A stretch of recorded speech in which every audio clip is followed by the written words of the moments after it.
There are thousands of films and TV shows that have been created and more to come. And what inspires those film and TV shows? Life.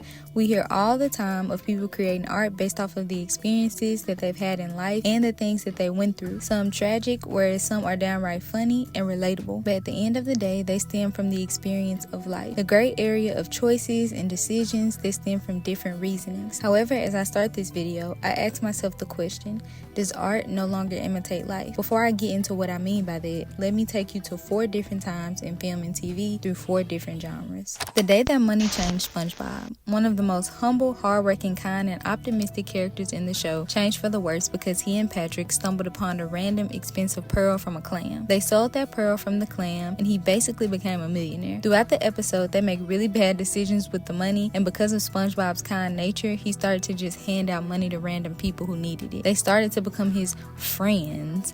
These friends start to hang around him and lead him to making even worse decisions with his money and using him for all that he has. He's even influenced to leave behind his one good friend Patrick for a whole lot of fake friends that were only around for his money. As you probably guessed, as soon as all his money is gone, all 497 of his closest friends hit the door. By the end of the episode, SpongeBob goes to apologize to Patrick and realizes the error of his ways. He made a bad decision that led to more bad decisions that led to hurt, that led to him having to own up to his decisions, take responsibility, and apologize to Patrick. All of this happened despite his kind nature that usually comes natural most of the time. Troy Bolton is walking with a purpose as the intro to Bet On It plays. This song in summary is about Troy and the bad decisions he made in that film, leading him to choose striving for his achievements over his friends and changing who he is. He even sings about questioning his decision making and if he can trust himself. He continues to sing how you can bet on the fact that he will make all his wrongs right and do better. He was blinded by ambition. He made bad decisions that hurt the people around him, even though he genuinely thought he was doing what was best for him. In the end, he did turn it around and owned up to his actions. Ashley stumbled upon stardom quickly when Will became her manager to manage her impromptu singing career. However, towards the end of episode 2, that fame quickly went to her head and she started treating everyone like they were beneath her. Now, within this same episode, she had a meet and greet and well, it was very much empty. Just like how she treated her family. Those people who once loved and supported her song pushed her to the wayside when they got bored of her. By the end of this episode, Ashley's ego was beneath her and she got humbled real quick. She let the fickle applause of others sway her attitude. Once again, another example of someone who is usually strong-headed with their morals and approach for having respect for others and doing the right thing fell to ego and false applause. She recognized how awful she was being and even questioned why Will would even want to talk to her.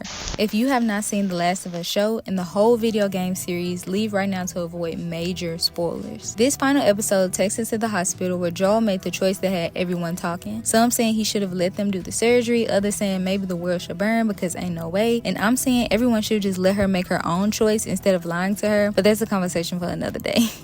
Back on topic, Joel made the decision to not only take Ellie's choice away from her, but to lie to her afterwards. He made a very selfish decision, and I feel deep down Ellie knew it all along, and that led to a lot of tension in their relationship. The choice that Joel made also led to his own demise, with Abby taking a golf club to his head for killing her father at the hospital to stop the surgery. That led to Ellie making some decisions of her own through the lens of revenge. One decision leading to her killing a pregnant woman by mistake, something that Ellie from season 1 and the first game probably didn't even think she was capable of. Honestly, the entire story of The Last of Us to me is a great representation of not only the gray area of life, but also the different perspectives on life as well and how we see things depending on where we stand. There are definitely situations where there is right and wrong, period. However, there are those times where right and wrong are blurred. Now, what do SpongeBob, Troy, Ashley, Ellie, and Joel have in common? They all, despite their well-proven morals and being truly kind people, became something else based on the things that they went through in life and things outside of them. Those things turned them into something that they were probably confident that they wouldn't ever be. They had an arc and learned from their actions and felt regretful for them. Some experiencing major consequences, while others, the cost wasn't too much to bear. Despite all these characters being fictional and one even being a talking sponge, they felt like a true imitation of life and how layered life can be. The point that I'm trying to make is that it feels like the film and TV that I feel we are seeing right now doesn't allow characters to make genuinely bad decisions or mistakes and recovering from them and showing development. But Nakia, you just said The Last of Us. You're right.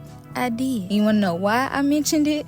That's because The Last of Us is a gem of not only a game, but a live adaptation. People cried, were angry, and a lot of other emotions when playing the game and watching the show. Last of Us stands out as a video game and a show because of how it forces the audience to have conversations with each other and access those emotions for situations that they probably wouldn't want to understand. That's what makes it stand out. And I'm not saying the films and TV shows that we have now are bad or that the stories aren't good. The way that they portray life and the decisions the characters make is layered. So to me, that only proves the opinion that I'm giving. I feel some film and television shows are too scared to make a main character's choice not be the safest. I feel they're scared to anger people so much to the point where they wouldn't even want to finish, losing their chance at bringing their art to life, and that's completely understandable. However, I must admit that scares me a bit because I fear that film and TV will become mundane and repetitive, that people can no longer watch things with their emotions, and that everything will become predictable. If you think about all the popular films and TV shows that come out that get people talking, they always have a plot and characters who are far from being linear. Shows and films that cause you to wait and think, or that reveal things that you didn't even consider. It imitates the real reality of life and human choices. I love slashers, and one of the reasons why I do, and I say this all the time, is because the final girl doesn't always make the best decisions, but she finds her way through defeating the big bad that seems unbeatable. It's the imperfection that attracts me to that genre. Of course, I love jump scares and such. However, that's what intrigues me. Do the final girls sometimes cause me to be frustrated? Absolutely. Am I irritated by the unnecessary nudity, especially when it comes to the women in the film?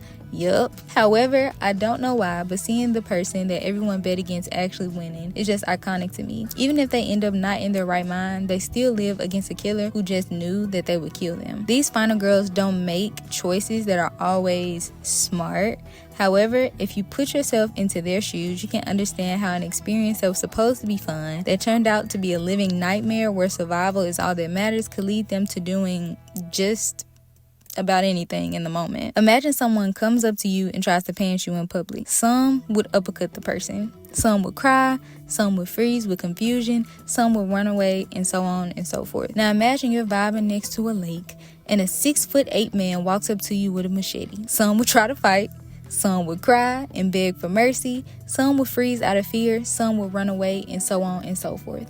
And the one thing that remains the same, depending on the person, the reaction will differ based on their life experience leading up to that point. Losing the layers of characters in film and TV can be costly. Characters can lose their relatability, stories can lose development, people could lose inspiration. I will say that the reason why I fear that art may no longer imitate life isn't always because of the art itself, because I haven't watched every show and film in the world that has ever been made. Sometimes it's because of certain audiences' reactions to shows and films. They'll say that the choices didn't make sense, or that the character's arc doesn't make sense because they made a choice that forces them to see the character differently, or that a character is irritating and whatnot, and I understand how that can be true sometimes. For example, so I'm just gonna cut to the chase and say that the storyline between Kimberly, Whitney, and Kanan is a good example of this. Disclaimer, this isn't to bash the show or show hate. I actually really like the show and think it's really funny. However, this is just a minor detail in the plot that I didn't like. So Kimberly kissed Kanan, assuming that she had feelings for him at the end of season 2. The problem is that was Whitney's ex, and this is a major problem because they are best friends. I feel this could have been a great development arc for both Whitney and Kimberly, and it felt like it was going to be a major plot point for their story at the end of season 2. However, I felt it was treated like a subplot for season 3. It felt a bit weird how it was all forgiven so quickly, even when it came to Kanan. I get that just like certain situations and mistakes can be made, certain consequences differ. I'm not saying I wanted everyone to hate Kimberly and Kanan, and everyone saying they suck. They literally did that in the show, and I was like, sure, but where's the arc that Kimberly and Whitney need to have? I'm saying at least having Kimberly go through an arc of whether she believes she's selfish or reckless,